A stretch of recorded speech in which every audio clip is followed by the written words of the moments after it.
Welcome to this session of Stimulate, a summit for wives to increase in spiritual, relational, physical stamina in marriage. Today, we are hearing from Lori Higashi, a wife, a mother of four, and a grandmother. I have had the honor of her voice of encouragement in my life for over a decade, even before I was married. Her truth, spoken in love, has centered me time and time again. Today, we are exploring the dynamics of mother in law and daughter in law relationships. It's an area in our marriage that impacts us greatly, but is rarely talked about in productive ways. If developed with intention, this relationship will help us build stamina in our marriages. Lori, thank you so much for being with us today. It's an honor to hear your wisdom. Tell us a little bit about your journey as a wife and where you are now in this season of being a mother-in-law. Thanks, Sab. You are so precious to me, and I'm so honored to be here. Well, I grew up in a very broken home with a teenage mother. And so my childhood, it kind of goes back to our childhood, where the environment I was in was as nurturing as best as my mom could do. So growing up, she was like survival mode because her marriage didn't last long. And so growing up, I always had this dream that when I become a wife and a mother, that I'm going to do everything that I dreamed of what a mother and wife could do and be. Little did I know it was like tougher than I could ever imagine, but it has been my life goal to be a great wife and mother. And so now, 34 years of being married and raising a family, and now with six grandchildren, there's some things that I've learned along the way. And one of the greatest lessons that I'm in right now and I'm learning is how to be a mother in law that can love and honor her daughter in law.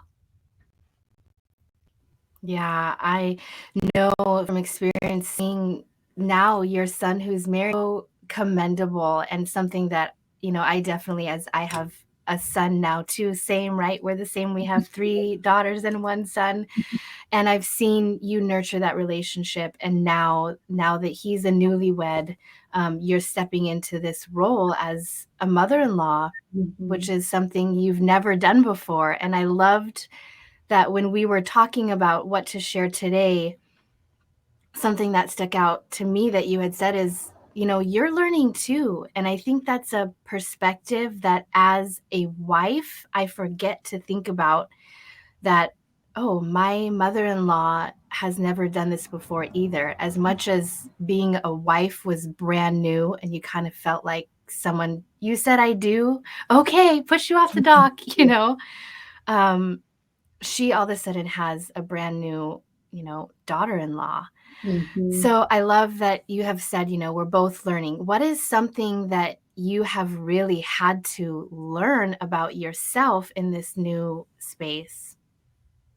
Well, I love that you said, "What am I learning about myself?" Because I Mm. do believe that's where it begins. It's like I have to look inward and remember when I was a daughter in law and some of the worries of will I, meet their expectation and the anxiety of am I doing this correctly? I had to really look within and go back there. Like, what did I experience? Marrying my husband, who is the oldest son in his family, and so there's expectations for him as the oldest child and the oldest son. So I had to go back and think, okay, let me look within and remember what it was like. And it was in that time of reflection that I felt a great sense of responsibility, being the mature person, the person that has walked through, the same circumstances, that I needed to be the bigger person in nurturing this relationship with my daughter-in-law because this is like she's never done this before. So, being that I'm the mother-in-law, I felt a great sense of responsibility. And did you feel like you had the support in that space, or was it something that you kind of had to figure out what responsibility looks like as a mother-in-law? I know I love what you said about being the bigger person and somebody that has walked through, life before, this role. There's a process of maturing that is so messy and Mm, like we can't know what's going to happen next, yeah, and we have to prepare ourselves within our own character to be able to figure out how we're going to respond to whatever situation comes up.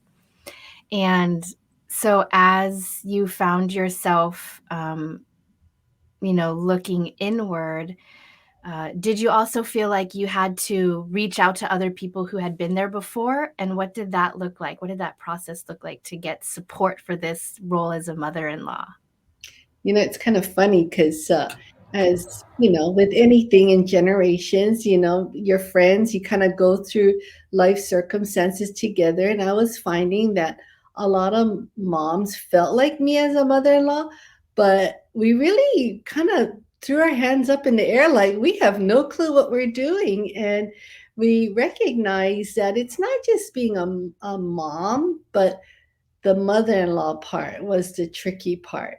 It's because moms have a different relationship with their daughters, and you can tell each other anything and still love each other, whether you agree or disagree.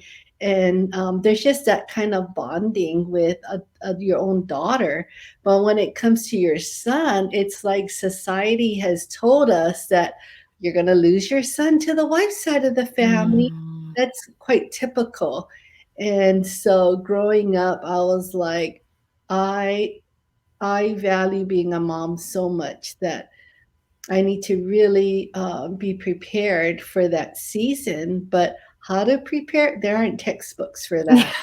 And like I said, many other moms and mother-in-laws were like, "Yeah, we're trying to figure it out too." And I thought I kind of joked about with some of my friends that we should start a support group because it's a little tricky at times, but I am learning along the way and hearing from other women that are in the mother in law role. And also, I mentor young women that are just getting married. So I'm learning from them on what Mhm. they're going through in trying to build a relationship with their in laws Mhm. and how stressful that can be. So it's really from just life experiences that I'm slowly learning about this subject. But I tried to Google. There's not a whole lot on the subject. It's more about jokes and horror Mm. stories of what it's like with a mother-in-law, and the whole concept of mama's marrying a mama's boy. And yet I thought, oh my goodness, my friends and I, we talk about how our sons are a mama's boy. And I thought, geez, I don't want us to be those horror stories, but how Yeah. can we nurture a wonderful relationship with our daughter-in-laws? Yeah. I love that you brought up the fact that you mentor women because you are such a powerful mentor. Your voice of truth is has impacted many wives, and I'm sure there will be some who are watching here who can say you have asked us the hard questions and made us think about what we really are feeling and answering, not just what we should answer.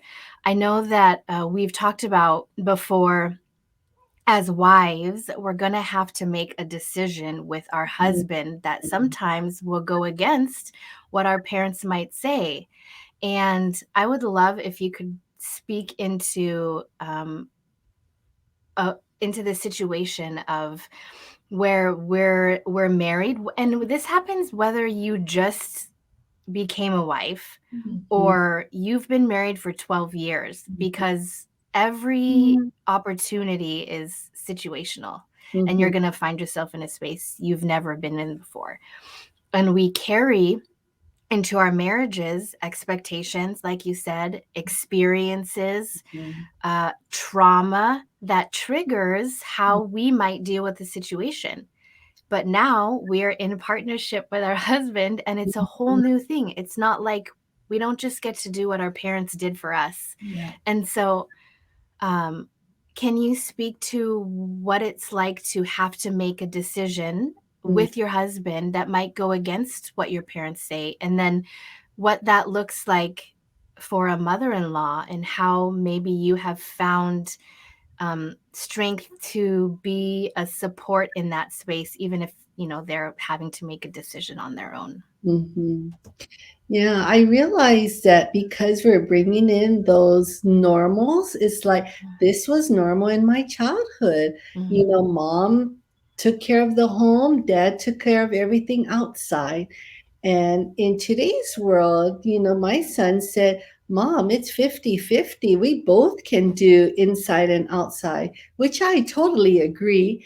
But, he had to be brave enough to stand up to me to say, like, please don't expect that my wife's going to be a great cook because you're a great cook. Mm-hmm. And, like I like to cook and she likes to clean up. That's great. I'm glad that they could work it out. But I know it's not that easy for some people, especially when it comes to traditions. I know one young woman that I was mentoring, and she was getting ready to get married. And one of the things, just in their engagement year, where it was like, no, we always have Christmas together. And she's like, but my family always has Christmas together too. And how do you navigate some of those really tough, traditions and, ways that kids are disciplined, and how you're going to raise your kids? And my encouragement always is, as husbands and wives, you need to decide together what is best for your family. Just because it worked in one family or it didn't work in another, it doesn't mean it's not going to happen for you. And so, together as husbands and wives, you have to talk about it. It's like I grew up never learning about money management or budgeting. And so I grew up, fearful of people not managing their money well, because I seen the effects of it, where relatives would have their cars towed because they didn't make a car payment, or they got evicted, and those kind of strong words. And I was so terrified. And my husband grew up in a family that managed their money well, so I'm like, I'd like to learn from his side of the family. So, a family that is like, what are you worried about budget? I'm like, no, budgeting is really important, because I've learned through my husband that that's something that's very valuable for your future.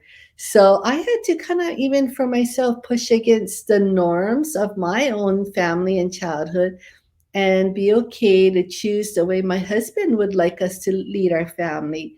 So with my son, it was a great conversation to just say, Mom, just because how you are as a mother and a wife, my wife may not be that way. And it's so true. I can't just expect her to be just like me. She is her own person. So I do encourage that. So it's kind of like, Mom, you know what you advise all the girls you mentor? Well, here's your situation. And so, easier said than done. So I had to Yeah. answer that too, because it was like, yes, you're absolutely right. It's a different generation. You guys are deciding, roles and, duties in the household or decision making, and I have to be okay with that.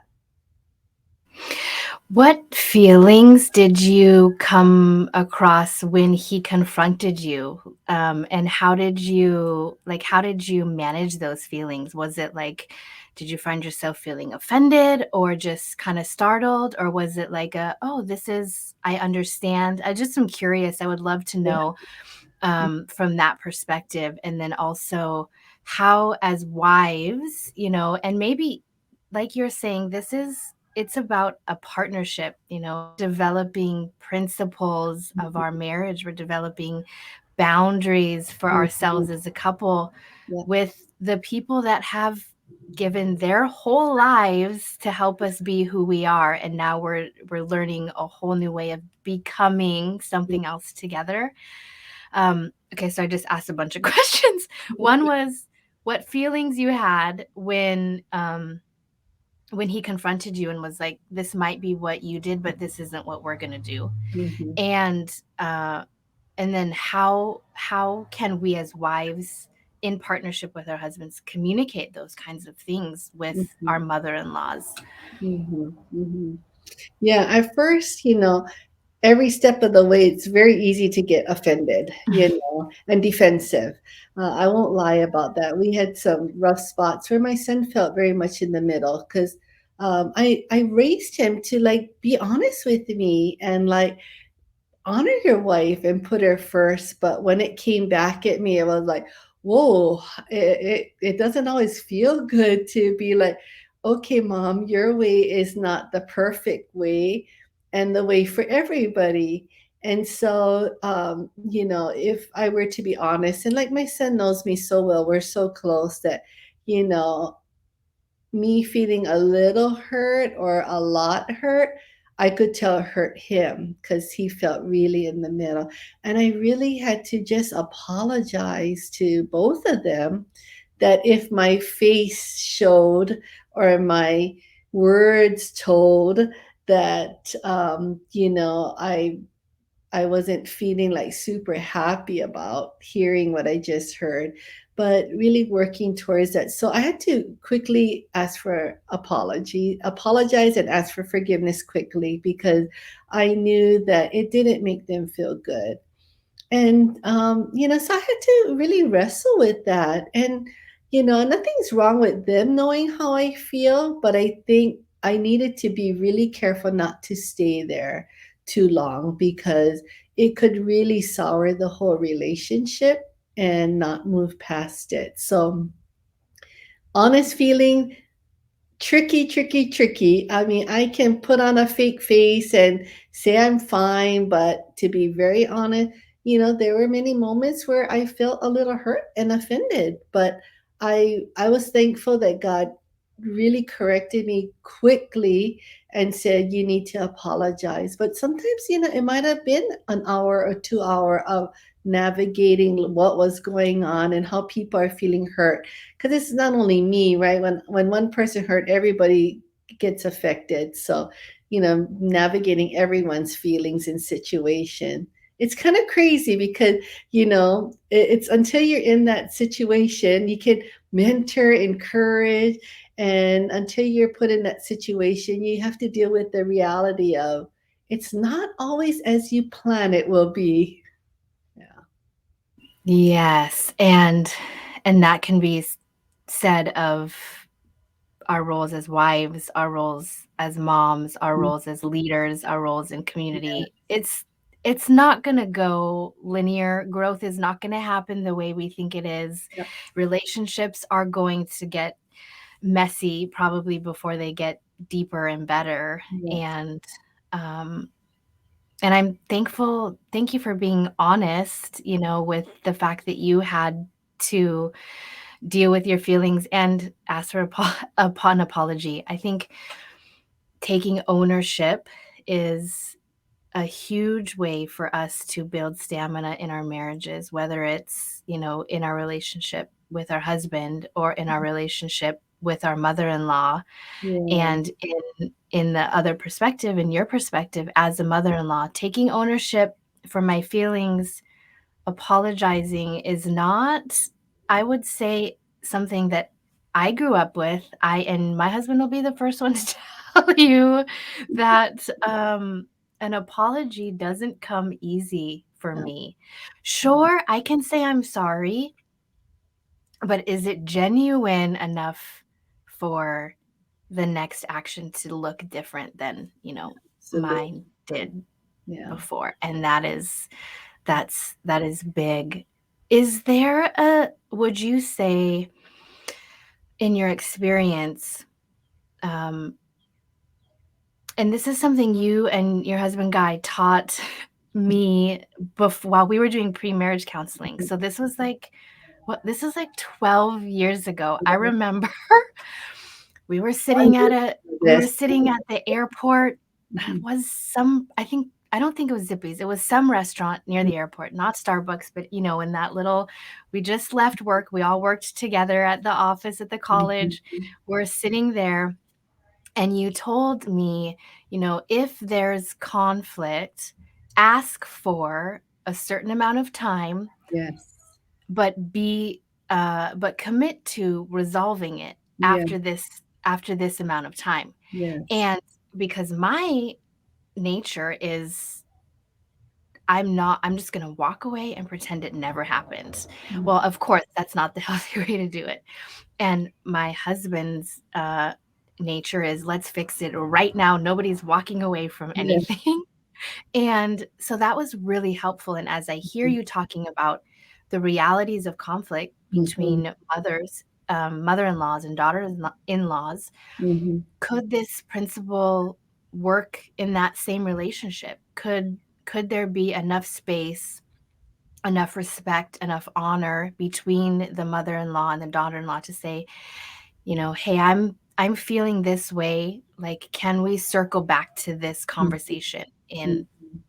a certain amount of days or Mhm. times? Have has that is that something that you've experienced or maybe could speak Mhm. into? I absolutely believe that, that same principle can work. In fact, we even told it to my son and daughter-in-law that, isn't it weird? God just puts opposites together when it comes to dealing with conflict. And, that's something that it's over time you understand what's a good time for someone to feel like there will be a resolution for the person that needs to deal with it right now. But I think, even for in relationship with mother-in-laws and daughter-in-laws, absolutely knowing what their conflict resolution style is something to be mindful of. And and sometimes just giving it time, because nobody really wants to say something to hurt someone's feeling. But we know in the heat of the moment, it can come to a point where, you're just frustrated or tired or whatever the feelings are, that words could come out that you may not mean. So I always feel like giving each other space is a good thing, to be able to just give for both parties, even a resolver, because the intent of wanting to resolve it can come from a wrong place. It's to prove that you're right, not necessarily that you're hearing the person.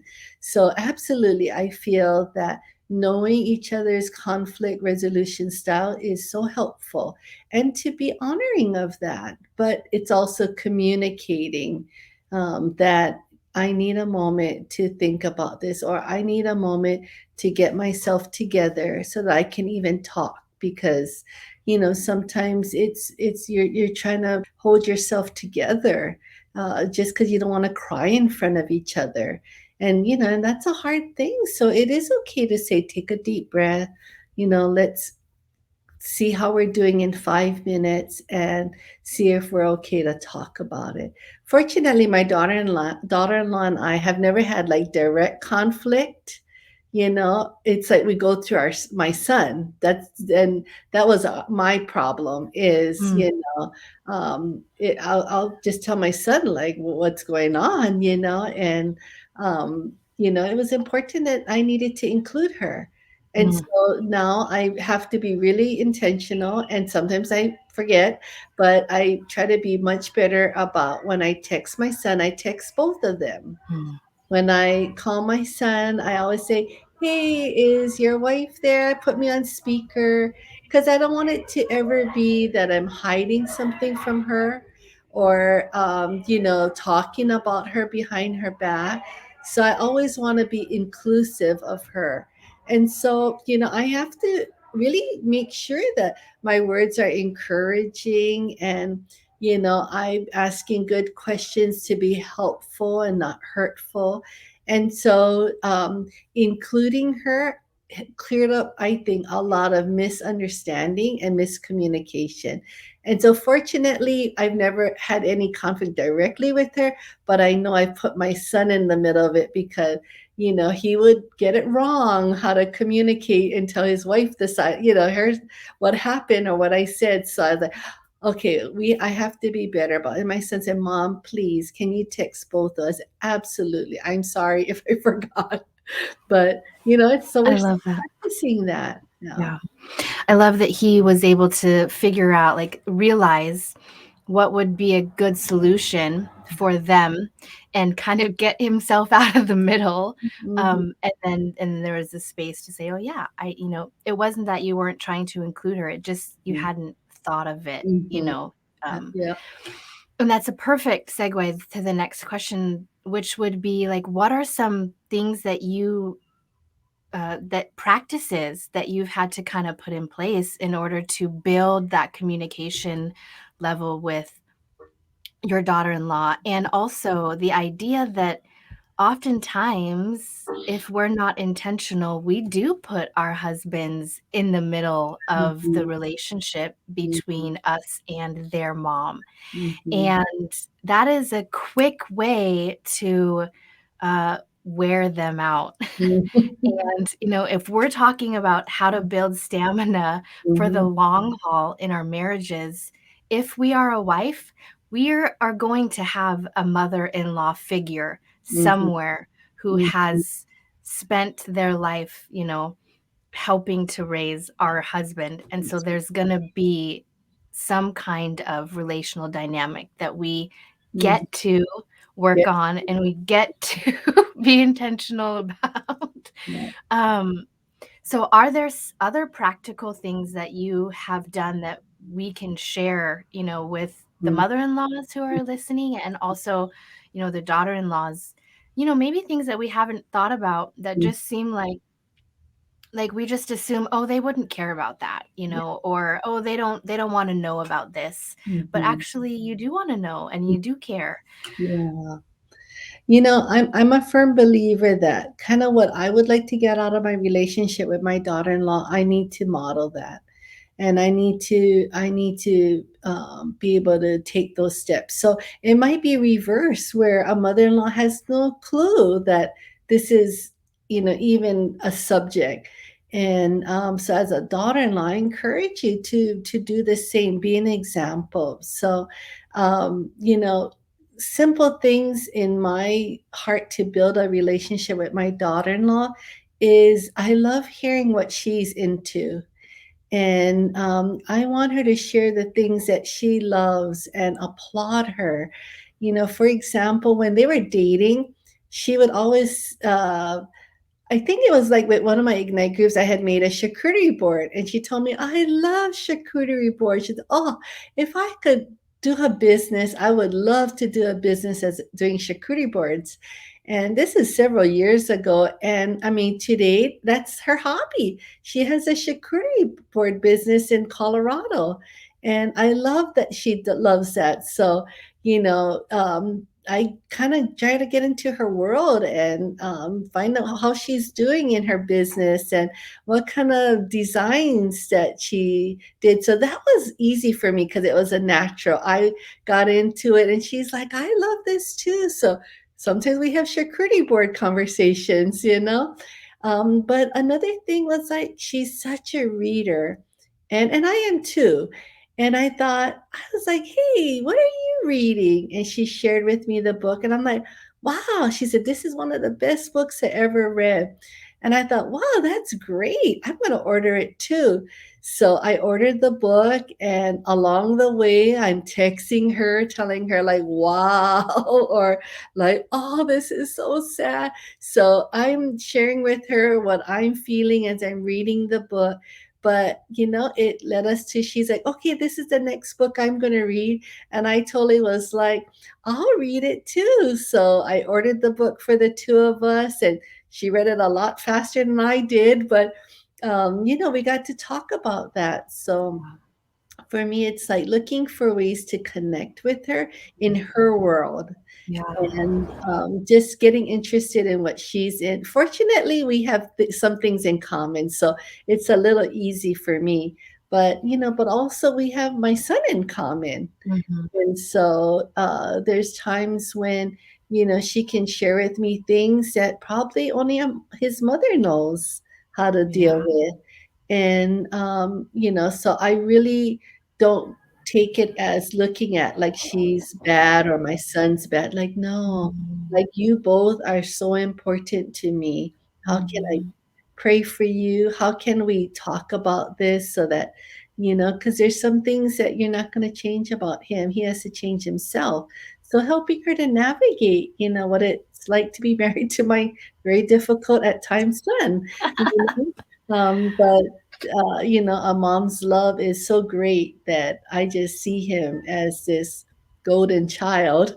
But I know he has his own struggles and challenges. So just being an encouragement to her and being honest that my son is not perfect and it's not her fault. If they have a disagreement, it's like, no, I know he can be difficult too. So just being honest with myself and getting into her world and seeing her side. I think so often, for wives, if we just had someone to just acknowledge that our feelings, that doesn't mean they agree with me, but just to acknowledge and to Yeah. say, I hear you is so valuable.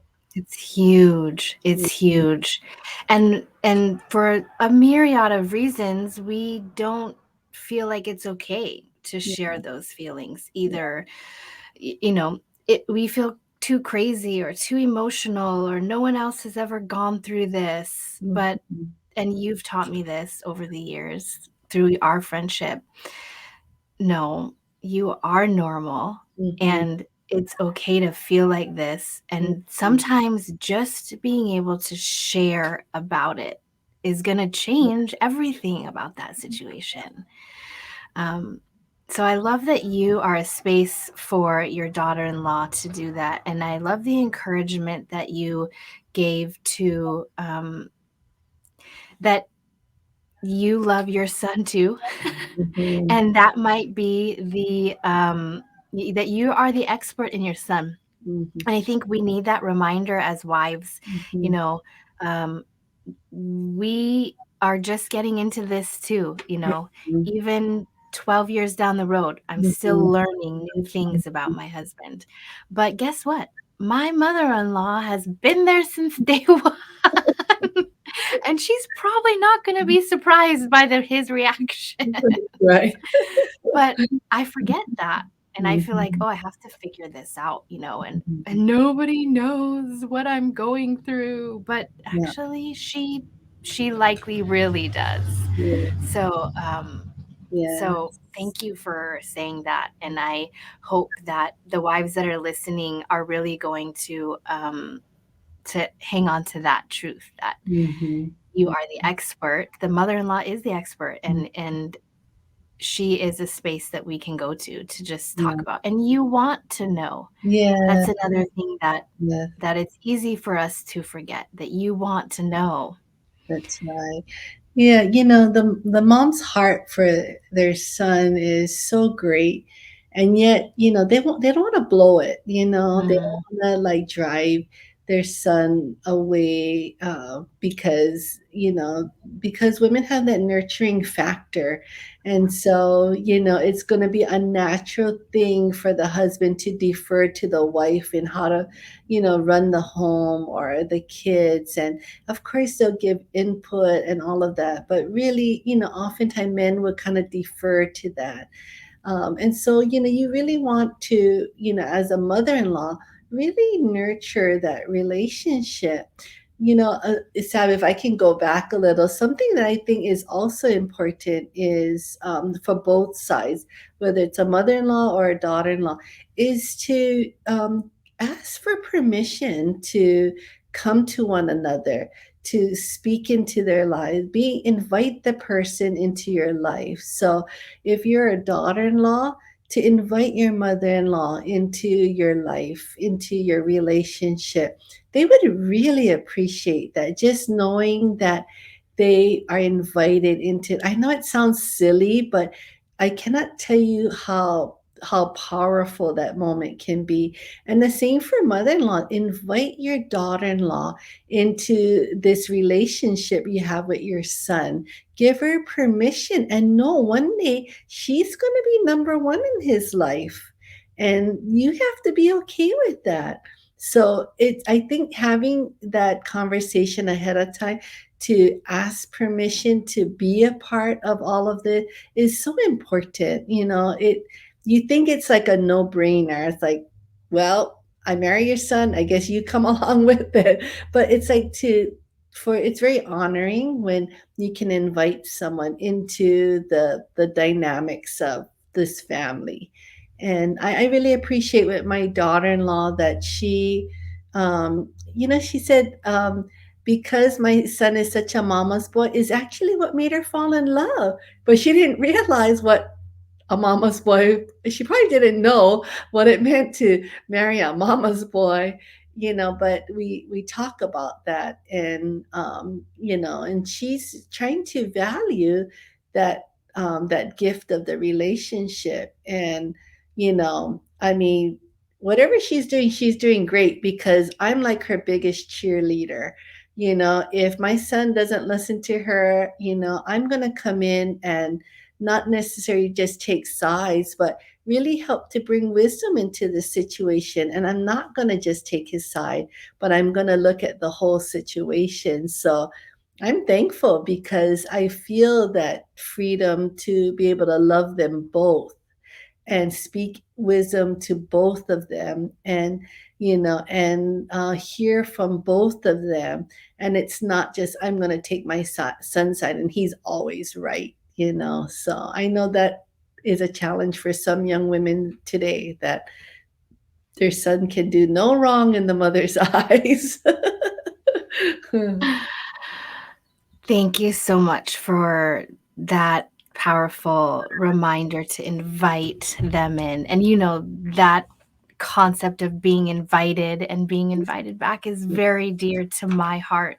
Yeah. And that's so powerful, the power of an invitation. And we don't often remember how just those words can change everything. Yeah, that is really good. As we kind of look to closing out our time together, if there is a wife listening who needs encouragement in building that relationship with their mother-in-law, you've given us some really great practical tips, and especially that one, inviting them into the relationship, telling them about the things that you're passionate about, Mhm. expressing the frustrations that you're having in your marriage because the mother-in-law is the expert on their son. Mhm. What can what what are what's a step that they could do today? And perhaps it goes back to the idea of looking within ourselves first and taking Mhm. that responsibility. Mhm. We are at this summit. We want to build relational stamina. We know that we need each other Yeah. as a community of wives, Yeah. and we need peace in that relationship with our mother-in-law if our marriage is going to work for the long haul. Yeah. What can we do today within ourselves to take a step towards health or healing or a deeper connection? I think, repeating again what you said, we have to look within, is really coming to the realization that, you know, people are going to be a part of our lives, and accepting the people that God has placed in your lives, whether it's a good relationship or not. It's like saying, okay, this is the people that I've got to work with and win over, and look for ways to make it work for you and not Mhm. against you. For an example, it's like, if it is a mother in law or a father in law or a sibling, Look for the good points of their relationship with the person you love, with your husband, and look for ways that you can use that to your advantage. It's not being manipulative, but it's using wisdom to take something that is something good already happening, and how can you use that to be a help to you. And I kind of look at it like with a daughter-in-law looking at how to build their relationship with their mother-in-law, is look for ways that, like, she has a good relationship with your husband, you know, and encourage that. For my son, his love language is quality time. And so having quality time with his mom, I know it's kind of weird, but he likes to have these conversations. It's like she allows for that. And that works in her favor, because I hope it does, but I think it does, that he can come back and he had a great conversation with his mom, and it makes him more pleasant to talk about things with his wife. So find ways that you can find things that works in your favor, and not don't fight the things that you're not going to win. It's just gonna make it frustrating for you, but look for ways that it can work in your favor. So go with that. And so, it takes time to be observant and to be a good listener, to see what brings a smile to your husband's face. Is it the kids? And it's maybe because your husband had a great relationship with his mom or dad as a child, and encouraging that to be nourished, and see that, because it really does affect who they're becoming. Or if it's things that like, oh, he kind of gets irritated when his mom and him talk about these issues, like, encourage him to stay away from it, but look for things that's going to work for you and not against you. That's such good wisdom. Thank you. Look for things that are going to work for you and not against you. Because there are already a lot of things that will work against us. That's Yeah, just human nature. yeah, And so, can we be intentional about looking for the things that are going to help us in this space, yeah, and focus on those and nurturing those and building those up, so that when those things that aren't going to work in our favor show up, we are strong enough to yes, know how to communicate and yes, to stand and to that's say, right. "Oh, it's okay. We're going to make it through." Yes, We're yeah, not saying that the relationship isn't going to be hard, right? yeah, We're not saying no, that there is always clear lines of communication. yeah. Um, Yeah, but you're we're gonna saying, have those challenges, right? No doubt. But if your relationship is just full of only the challenges, it can feel pretty dismal, right? And mhm, it's like, no, we gotta look for, the good that can come out of this, because it always can be turned for good. yeah, Just, if you're just starting off in your marriage, you're a young family, not no lies, it is tough. yes, And it's like crazy, the kind of things that you're going to go through that you never imagine, because we have in our mind that family will look a certain way, and that it's going to be full of great adventures and happy moment, and then reality hits and you're like, wow, not what I expected. yeah, And we can kind of get stuck in that. And we have no problem going to those places of feeling disappointed, unhappy, upset because of our circumstances. So you're right, Sab. We don't need help in those kind of moments to bring attention to. We will get through it. If we got to just build a lot of good moments where we can hang on to that and show us that it's worth it to go through the tough times together. And you really do come out closer and stronger, and the bond is greater. And you can really get through anything together. I think back, I look back and I think, now we can get through anything. All those things were so little, but it wasn't little when we were raising our family. It was tough. absolutely. And Yeah. it felt like the end of the world, Yeah. but because Yeah. we survived it, and our love was greater. We had more good memories and, good victories that we hung on to, that made it so worth it. And I just really believe in every relationship they have that. It's just what are we going to focus on? Yeah. Yeah. Yeah. And we'll close out this session with that. Wives, you've had a chance to hear truth and hope and encouragement and a real experience of what it's like to be, growing as a mother-in-law with your daughter-in-law. Lori, thank you again so much for your time and your wisdom and spending it here with us in this space. There will be a opportunity to leave comments in the section below. So wives, I'd encourage you, in the next 3 months as we're journeying together through Stimulate and we're creating spaces for these conversations to happen. If you have questions, we'll be monitoring those and we'd love to continue the conversation and journey with you. So Lori, thank you Thank you. so much. Thank Yeah. you. We will talk to you soon, and thank you again. Okay, have a Aloha. good day. Aloha. Bye.